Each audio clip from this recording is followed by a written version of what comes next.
अब ये हर रोज का होता जा रहा था। जैसे ही मेरे पति घर से काम के लिए जाते, मेरा पति का भाई यानी मेरा देवर मुझे बिल्कुल अपनी बीवियों की तरह ट्रीट करने लग जाता। वो मुझे यूं महसूस करवाना शुरू करता कि मैं इसकी बीवी हूँ। शुरू शुरू में तो मैं ये समझती थी कि शायद वो मजाक कर रहा है या फिर अपने भाई की नकल उतारने लगा है, लेकिन वक्त गुजारने के साथ साथ मुझे ये सब बहुत अजीब लग रहा था। मैं बहुत परेशान हो जाती थी, लेकिन मैं कुछ नहीं कर पा रही थी। मैं चाहती थी मैं उन सब के बारे में अपने पति को सब कुछ बता दूं कि उनका भाई कितना बदतमीज है और मेरे साथ किस तरह का रवैया करता है, लेकिन मैं हर बार ये बातें सिर्फ सोचकर ही रह जाती थी, क्योंकि मेरा दिमाग में ये बात आती थी कहीं उनको मेरी बातें बुरी न लग जाए, कहीं वो मुझ पर शक करने न लग जाए, क्योंकि माँ हमेशा कहती थी औरत खुद ही मर्द के दिल में शक पैदा करती है और इसका दिमाग उस तरफ डालती है।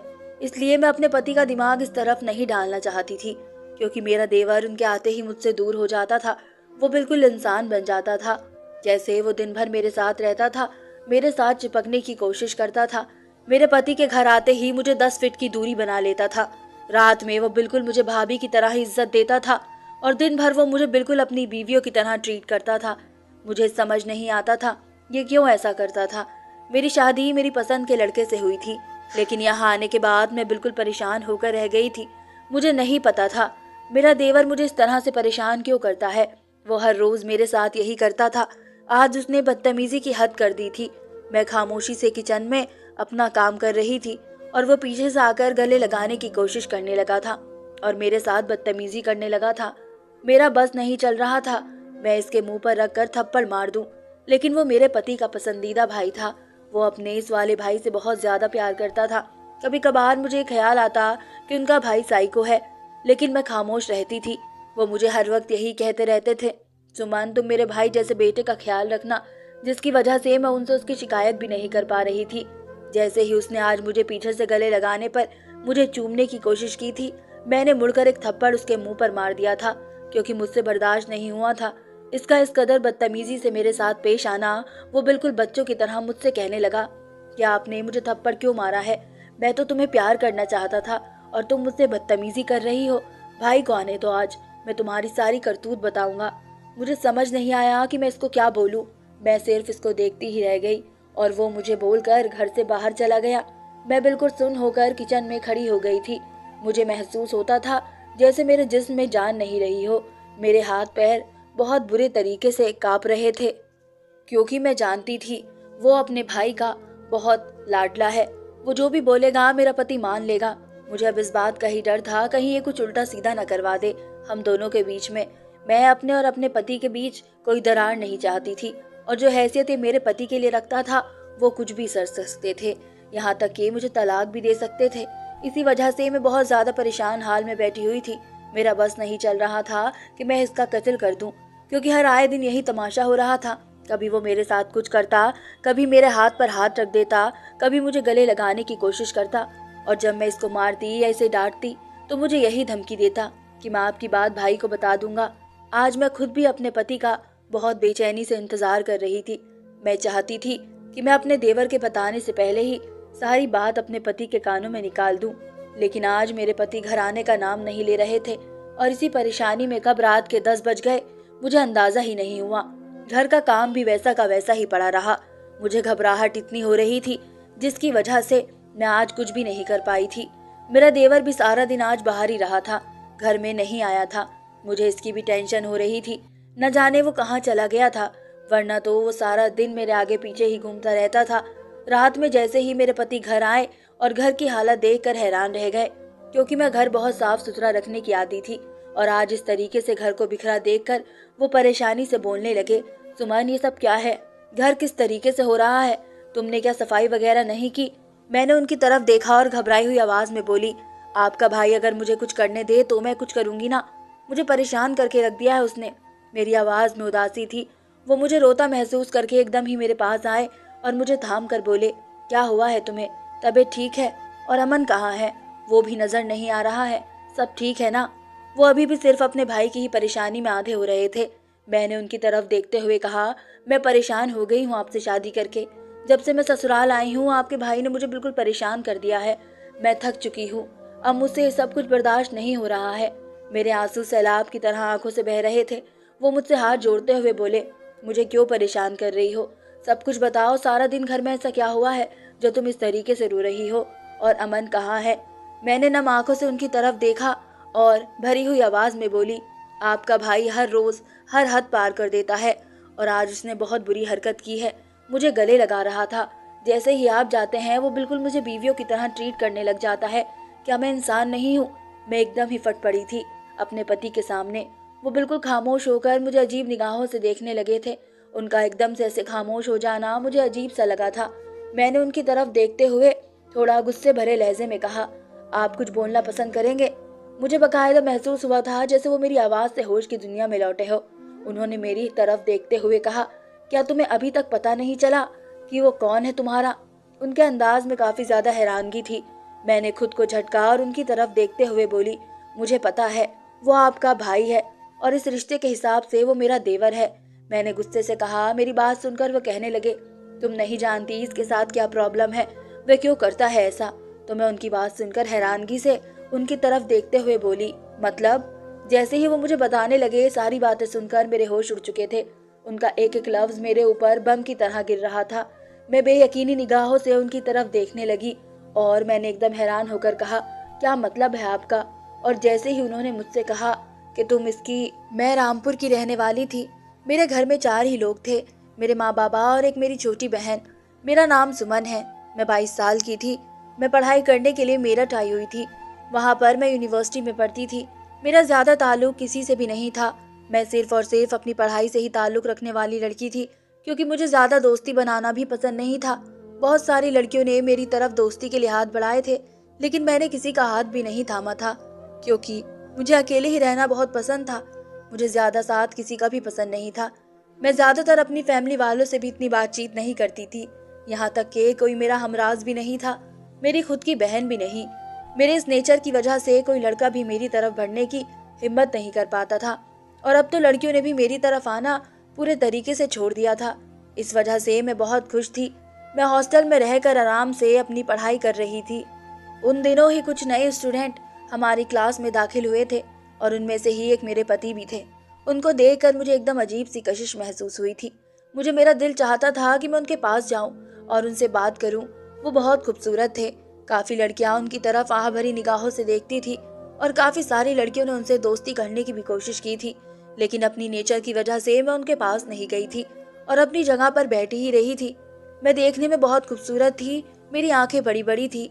मेरा चेहरा दूध की तरह सफेद था। हर लड़का मेरी तरफ अट्रैक्ट होता था और ऐसे ही मेरे पति के साथ हुआ था। और उन्हें सबसे अच्छी मेरी ये बात लगी थी कि मैं किसी भी लड़के से बात नहीं करती थी, जिसकी वजह से वह मुझे बहुत गहरी निगाहों से देखते थे।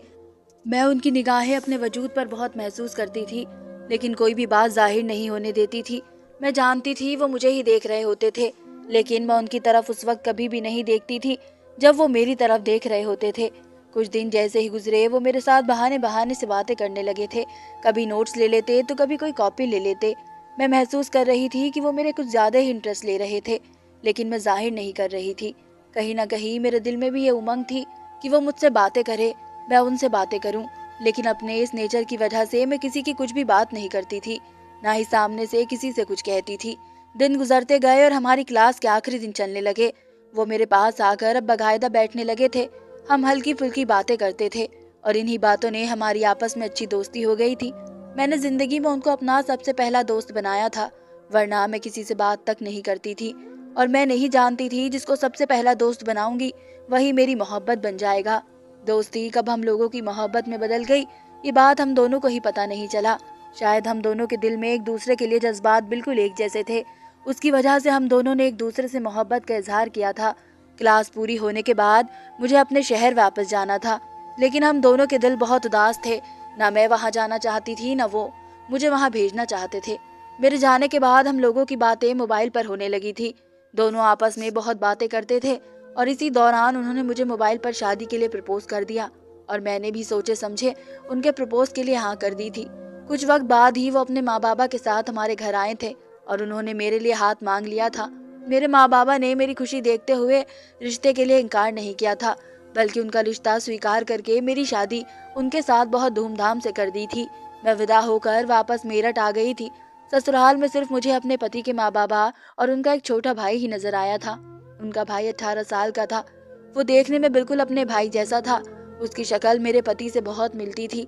मेरे पति ने मुझे पहली रात ये चीज बता दी थी कि उनका छोटा भाई उनकी औलाद जैसा है। मुझे इसकी तरफ से कोई भी शिकायत का मौका नहीं मिलना चाहिए। मैं अपने भाई से बहुत प्यार करता हूँ और मैं तुमसे भी बहुत प्यार करता हूँ, लेकिन मेरे भाई का पलड़ा भारी है। मेरे लिए वो बहुत खास है। माँ बाप के बाद मेरे पास एक यही रिश्ता बाकी रहता है। अब तुम ही हो मेरी जिंदगी में, तो तुम भी मेरी तरह ही इसका ख्याल रखोगी। मेरा दिमाग में ये बातें बैठ गई थी कि उनके लिए उनका भाई बहुत खास है और मेरे लिए मेरे पति बहुत खास थे। इसलिए मैंने उनके भाई का बहुत ख्याल रखना शुरू कर दिया। शुरू के दिनों में तो सब कुछ बहुत अच्छा चल रहा था। उनका भाई मेरे बहुत करीब था, मेरी बहुत इज्जत करता था, निगाहें झुकाकर मुझसे बात करता था। मैं खामोशी से इसके आगे खाना रख देती थी और बहुत प्यार से इससे बात करती थी। मैं बिल्कुल माँ जैसा इसका ख्याल रखना चाहती थी, लेकिन इसके इरादे कुछ और ही थे। वक्त गुजरता गया और वो मेरे साथ फ्री होना शुरू हो गया। शुरू के दिनों में मुझे ये सब कुछ बहुत अजीब सा लग रहा था, लेकिन मैंने सब कुछ नजरअंदाज कर दिया था। लेकिन मुझे नहीं पता था मेरा ये नजरअंदाज करना मेरे लिए गले की आफत बन जाएगी। वो मेरे साथ बहुत बदतमीजी करने लगा था। शायद वो मेरे पति को मेरे साथ बैठने उठने, बातें करते, प्यार करते हुए देख चुका था, जिसकी वजह से वो मेरे साथ ये सब कुछ कर रहा था। उनके जाते ही वो मेरे साथ बिल्कुल मेरे पति की तरह बर्ताव करने लगता। जिस तरीके से वो मुझे प्यार से बुलाते थे, मेरे नाम को बहुत खूबसूरत अंदाज में लेते थे, बिल्कुल वो इस तरीके से ही करने लगा था। मैंने बहुत अजीब तरह से इसकी तरफ देखा था और मैंने इसको टोका भी था कि तुम इस तरीके से मुझे मत बुलाओ, मैं तुम्हारी भाभी हूँ। लेकिन उसने ये कहकर टाल दिया था कि आप मेरी दोस्त भी तो हैं। मैंने उस वक्त इस बात को नजरअंदाज कर दिया था और अपने काम में बिजी हो गई थी। अगले दिन ये चीज दोबारा हुई। जिस तरीके से मेरे पति मुझे अपने हाथ से खाना खिलाने लगते थे, कभी कभार ऐसे ही वो मुझे अपने हाथ से खाना खिलाने लगता था। मैंने उसकी तरफ उससे भरी निगाहों से देखा और उसे डांट दिया कि ये सब चीज अच्छी नहीं होती, तुम अपना खाना खाओ। लेकिन वो इस कदर नाराज हो गया कि वो घर से चला गया, और वो घर से गया तो रात तक वापस नहीं आया। और यही चीज मेरे पति को बहुत बुरी लगी। उन्होंने अगले दिन मुझे बहुत डांटा कि तुम्हें इस तरीके से नहीं करना चाहिए था। अगर वह प्यार से तुम्हें खाना खिला रहा था तो तुम इसका खाना खा लेती, तुम्हारा कुछ जाता थोड़ी। और ये मुझे बहुत अजीब बातें लग रही थी, क्योंकि मैंने इस तरीके का माहौल बिल्कुल भी नहीं देखा था। मैं सिर्फ अपने करीबी रिश्तों के साथ ही ज्यादा फ्री होना पसंद करती थी। मैं जानती थी कि एक देवर और भाभी का रिश्ता आग का रिश्ता होता है, इस वजह से मैं इससे दूर दूर रहती थी। लेकिन वो मेरे साथ कुछ ज्यादा ही फ्री होने की कोशिश कर रहा था, और आज तो बहुत ज्यादा हद हो गई थी। वो मुझे पीछे से आकर गले लगाने की कोशिश कर रहा था, जो मुझसे बर्दाश्त नहीं हुआ था, और मैंने घूम कर एक जोरदार थप्पड़ इसके सीधे गाल पर दे मारा। और ये बात इसको इस कदर चुभी थी कि वो मुझे बातें सुनाकर बाहर चला गया था। मुझे डर भी लग रहा था अपने पति से, लेकिन मैं आज अपने पति का बहुत बेसब्री से इंतजार कर रही थी, क्योंकि मैं चाहती थी कि मैं आज उन्हें सब चीज साफ साफ तरीके से बता दूं कि उनके जाने के बाद उनका भाई मुझसे किस तरीके से बात करता है, किस तरीके से मुझसे बर्ताव करता है। और जैसे ही वो घर आए और मैंने उन्हें बताना शुरू किया कि आपका भाई मेरे साथ क्या क्या करता आ रहा है, वो मेरी बात सुनकर बिल्कुल हैरान हो गए और उन्होंने मुझे बताया कि वह बीमार है, इसका दिमागी संतुलन ठीक नहीं है, इसकी तबीयत ठीक नहीं रहती। मुझे वो हर वक्त फॉलो करता है, जैसे जैसे मैं करता हूँ वो वैसे ही वैसे करने की कोशिश करता है, और इसने तुम्हें और मुझे देख लिया था इस तरीके से करते हुए। इसी वजह से वो तुम्हें अपनी बीवी मान रहा है। लेकिन मैंने उनकी सब बातें सुनकर यही कहा, तो फिर आप इसका इलाज क्यों नहीं करवाते हैं? क्या मैं पागल हूँ जो मैं इस तरीके से बदतमीजियां इसकी बर्दाश्त करूंगी? ये तो बहुत गलत बात हो जाएगी। वो मेरे लिए एक गैर है और वो मेरे साथ किस तरीके से हरकतें कर रहा है आप खुद देखें। और अगर किसी बीमारी का शिकार है तो इसका इलाज करवाएं, इसे अच्छे से डॉक्टर को दिखाएं। ये बात दरअसल गलत है, मैं ऐसी हरकतें बर्दाश्त नहीं कर सकती। मेरी बातें सुनकर मेरा पति उल्टा मुझ पर गुस्सा करने लगा कि मेरा भाई बीमार है और तुम ऐसी बातें कर रही हो। वो कौन सा अपने होश में तुमको हाथ लगाता है? इस बेचारे को तो कुछ मालूम भी नहीं। वो तो जैसा मैं करता हूँ मुझे देखकर वैसे ही करता है। इसका दिमाग बच्चों की तरह है। तुम्हें इन बातों पर एतराज नहीं होना चाहिए। अपने पति की बातें सुनकर मुझे बहुत गुस्सा आया और मैंने कहा कि वो एक जवान मर्द है, कभी भी इसके जज्बात भटक सकते हैं। वो ना समझ कम अकल है, लेकिन मैं ना समझ नहीं हूँ, कम अकल नहीं हूँ। मेरे लिए वो मेरा देवर है, गैर मर्द है।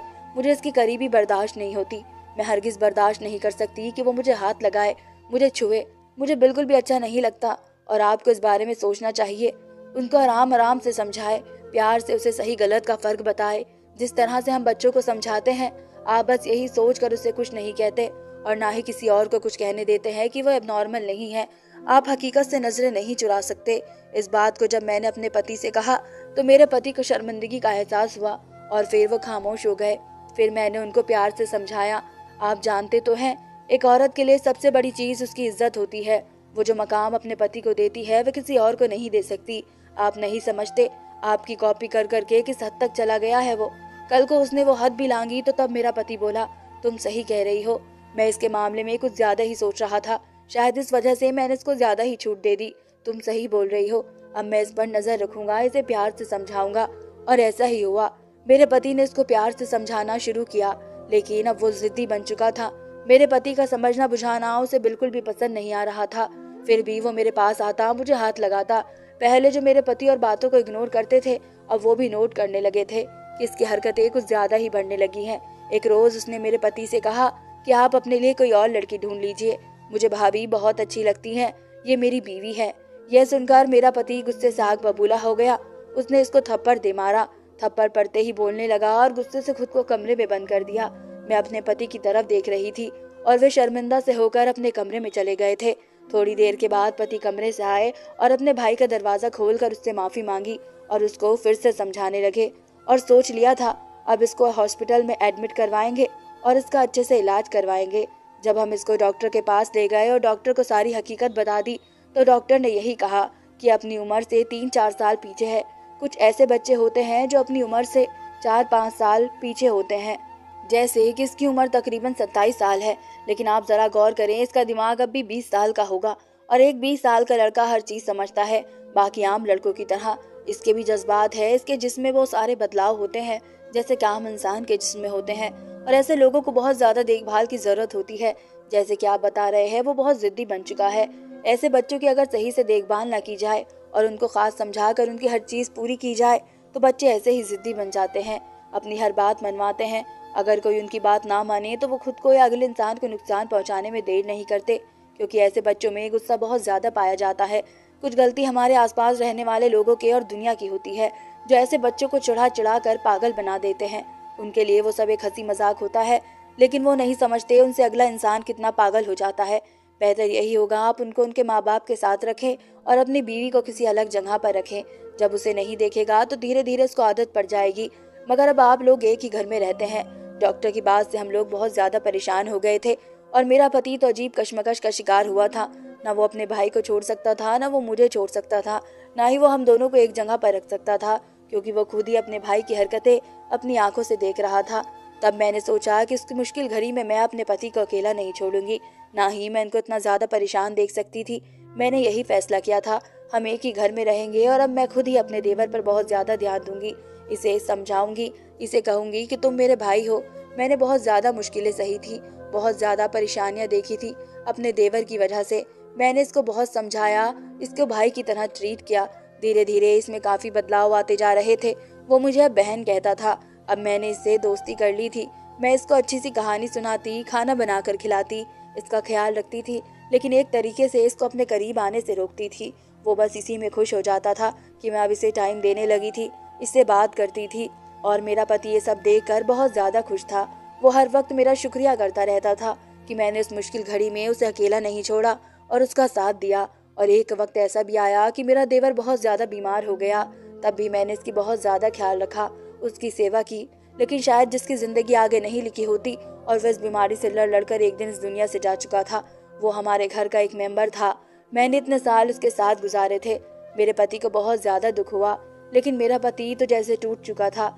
हकीकत ये थी कि इसके ठीक होने की कोई आसार नजर नहीं आते थे, क्योंकि इसे कोई बीमारी थी। बचपन से ही अपनी उम्र से 5-6 साल पीछे था। ऐसे बच्चे वक्त के साथ बड़े तो होते हैं, लेकिन उनका दिमाग छोटा ही रहता है और वो कभी एक नॉर्मल जिंदगी नहीं गुजार पाते, क्योंकि वो देखने में भी नॉर्मल नहीं लगते थे। वो अटक अटक कर बात करता था, इसका पेट बहुत ज्यादा निकला हुआ था।